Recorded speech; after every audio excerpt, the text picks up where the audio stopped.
એનામાં અહીંયા જુવારનો લોટ અને એમાં થોડીક સૂજી નાખી મિક્સ કરી લઈએ. નાખી છે એની પર એટલા હું નાખું છું બેકિંગ સોડા. આપણે આની અંદર લીંબુનો રસ નીચોવી લઈએ બેકિંગ સોડા પર. જો આમ સરસ એક્ટિવેટ થઈ ગયા અને થોડો ખટાશનો ભાગ પણ થઈ જાય. એની અંદર આપણે બેટર નાખી દઈશું. જો ઢોકળા બની ગયા મસ્ત.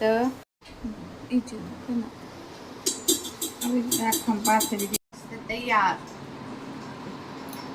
નમસ્કાર મિત્રો, કેમ છો? મજામાં? સ્વાગત છે તમારું મારી YouTube channel natural life with Hina પર. મિત્રો, સવારના વાગ્યા છે 6. નીરવ શાંતિ છે. માત્ર ફોનના અવાજ સંભળાય, માત્ર પંખાના અવાજ સંભળાય છે, ફોનના નહીં.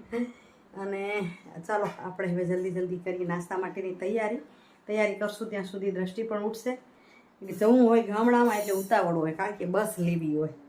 જો અહીંયા જ રહેવું હોય તો એમ થાય 2-5 મિનિટ મોડા થશે તો ચાલશે. બસ લેવી હોય એટલે સમયસર પહોંચવું પડે.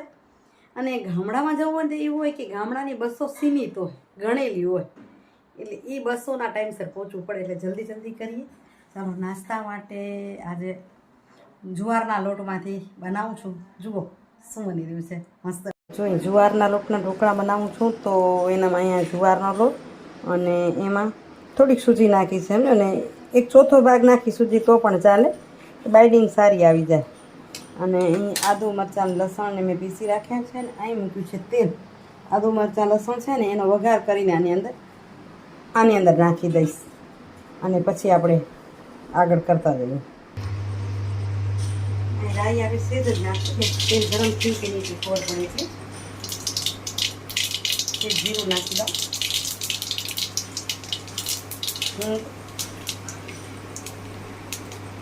આદુ મરચાં લસણની પેસ્ટ.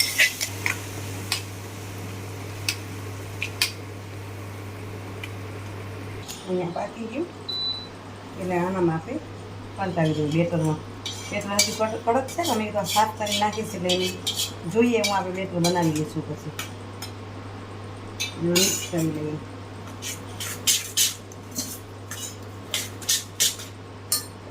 આમાંથી પાણી સાફ કરી નાખશું ને એટલે બેટર આપણું આ ટાઈપનું રાખવાનું છે. આની અંદર મેં આદુ મરચાં લસણ પીસ્યા ને એમાં નમક નાખી દીધું હતું એટલે છે. અને સેજ મેં હળદર નાખી છે. એની પર એટલા હું નાખું છું બેકિંગ સોડા. ફૂલ સોડા પણ કહેવાય, બેકિંગ સોડા કહેવાય. અને થોડોક આપણે આની અંદર લીંબુનો રસ નીચોવી લઈને ફૂલ સોડા પર.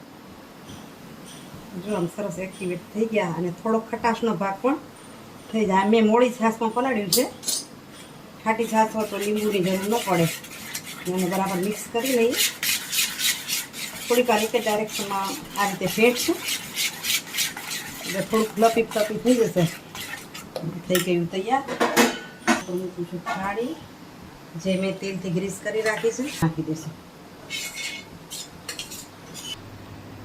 હવે આ છે ને હું ઉપર જીભો ઢાંકું ને કોટનના કપડા સાથે ઢાંકી નાખી, જાકી પાણી અંદર ન પડે.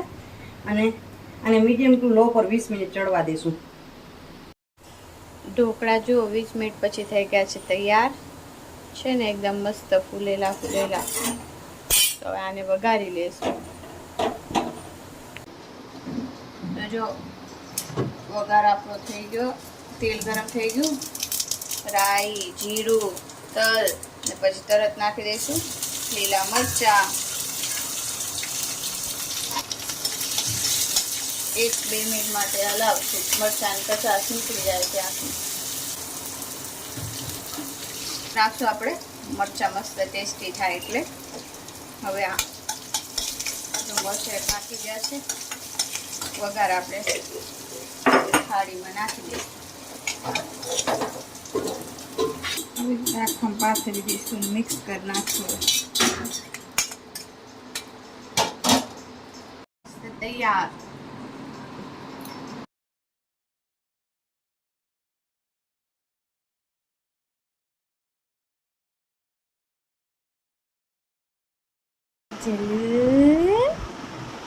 చూగలలు ఏకలు ఏకలు చూలు మాలు మాలు చూలు చూగలేలు.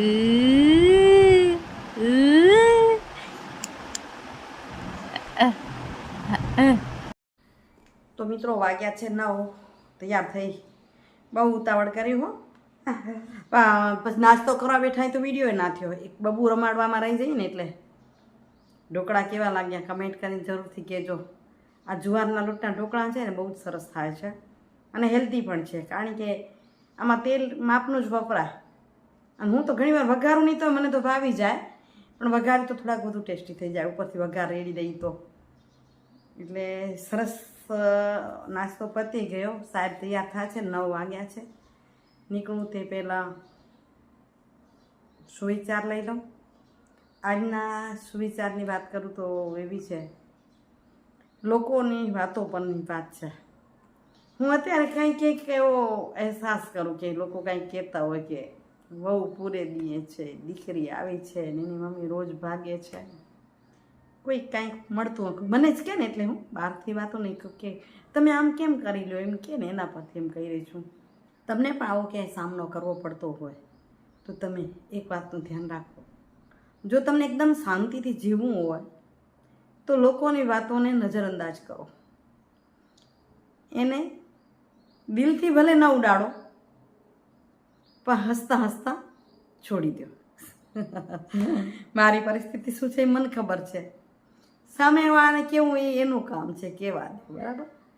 બાકી તો ઘરની, પરિવારની, જીવનની અપેક્ષાઓ છે ને એ ક્યારેય પૂરી નથી થવાની. એના પર એમ કહી શકાય કે પેટ ખાલી કોઈ ભિખારીનું પણ રહેતું નથી. જે માંગીને ખાય છે ફકીર, એનું પણ પેટ ક્યારેય ખાલી રહેતી નથી. અને અપેક્ષાઓ બાદશાહની પણ ક્યારે પૂરી થઈ નથી. એક પછી એક અપેક્ષાઓ તો આયા જ રાખવાની છે. એમ લોકોને, પરિવારને પણ અપેક્ષાઓ આવ્યા રાખે છે. ચાલો હવે મળી સાંજે આવીને. અત્યારે ભાગું, કાનો રમાડવામાં બેસું ને તો સમય પૂરોય નથી થતો, પણ જવું પડે એટલે નીકળવું પડે અને ભાગવું પડે તો ભાગી જઈએ, બરાબર ને. એટલે આમ એક આનંદ છે. ટાઈમ પાસ ન કહેવાય, પણ સમયને સદુપયોગ કરી શકીએ છીએ આપણે.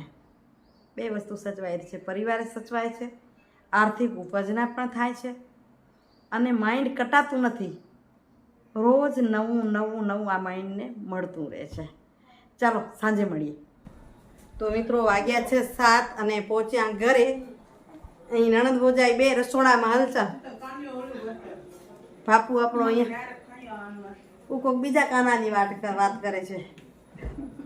મોનુનો ભાઈ છે ને એને બધા કાનો કે એ ચાગલો છે. 3 બેડ ઉપર પછીનો ભાઈ છે. એટલે અહીં દ્રષ્ટિ ફ્રીજ ખોલીને બેઠા છે, સર્વિસની તૈયારી છે.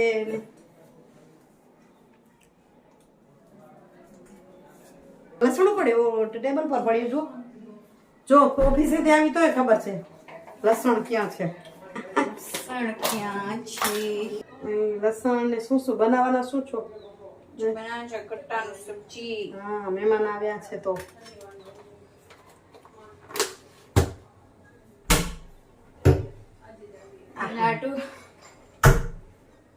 લસણની આપણે ઓલું બનાવશું ત્યાં લસણ મરચાંની પેસ્ટ બનાવીશ. ક્યાં કતરા લસણ, ખાલી લસણની. હા, આમાં શું છે? આ બાજુ ગટ્ટા જો બફાઈ અને ટુકડા થઈને રહી ગયા છે. મોનો ટુકડા કરી નાખ્યા, સુધારી નાખ્યા.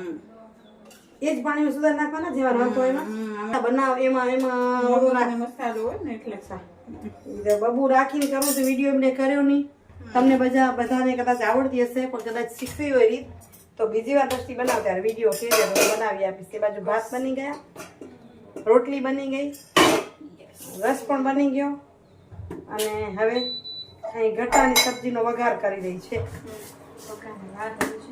તો એ કરે તૈયારી. ત્યાં સુધી આપણે બપોરે થોડીક વાર રમી આવીએ.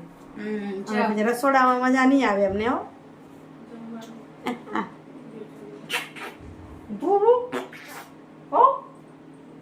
આગો દિવસ બારજી આવી પછી આવીને એમ ચાલો રમાડીએ. એ રમવા માંડ્યો છે.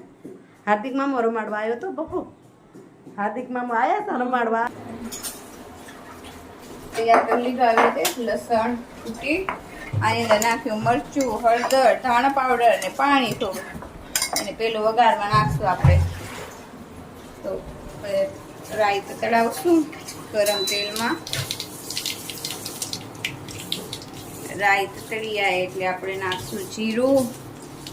જીરું તળી જાય એટલે હિંગ અને આપણો તૈયાર કરેલો મસાલો જેની અંદર લસણ ને બધું છે નાખી દઈશું.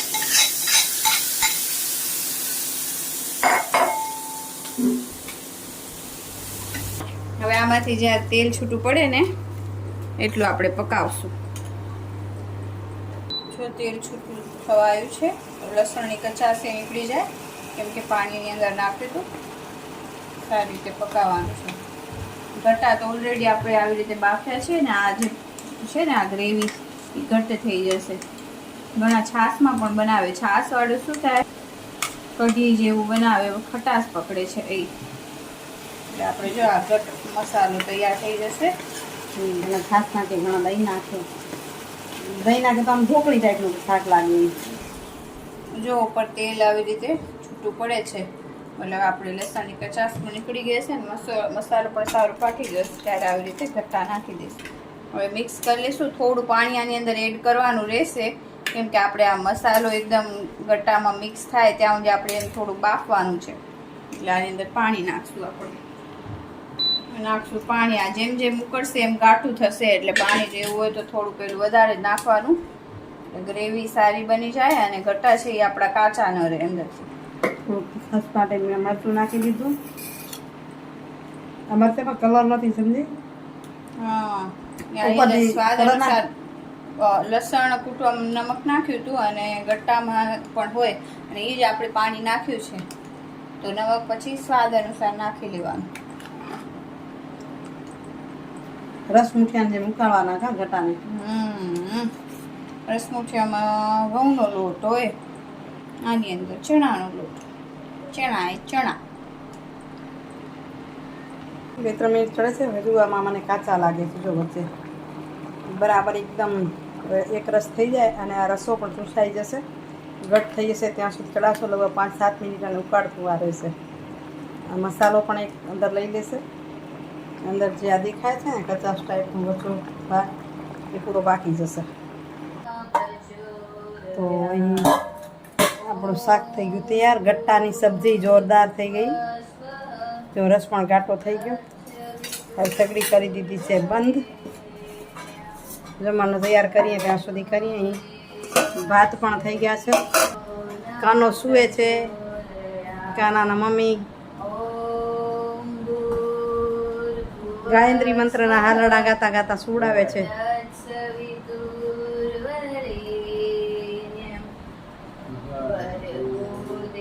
કાનો હોય તો આમ ઘર આખું ભર્યું હોય ને, ચારે બાજુ સામાન દેખાય.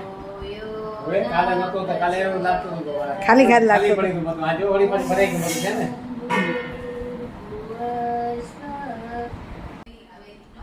ગાનાની ચીચિયારી ચાલુ છે. એની મમ્મી કહે છે સમય દે વાત કરવાનો ને અહીંયા તો વિડિયાનું કરી એન્ડિંગ. તો આજ ચાલો કાલે પાછો તમને કાનો બતાવીશ. આજે રમી રહ્યો છે. કાલે મળું બીજા સરસ મજાના વિડીયો સાથે. આજનો વિડીયો કેવો લાગ્યો કમેન્ટ કરીને જરૂરથી કહેજો. વિડીયો સારો લાગ્યો તો લાઈક શેર કરજો, એ જ અપેક્ષા છે. રેસીપીઓ કેવી લાગે છે એ પણ કમેન્ટ કરજો. હો ને, સારો લાગે તો શેર વધુ કરો, મોજ આવી જાય. તો આવજો મિત્રો. જય શ્રી કૃષ્ણ, જય જય ગરુ ગુજરાત, જય ભારત અને જય હિન્દ. Bye bye, Hariom.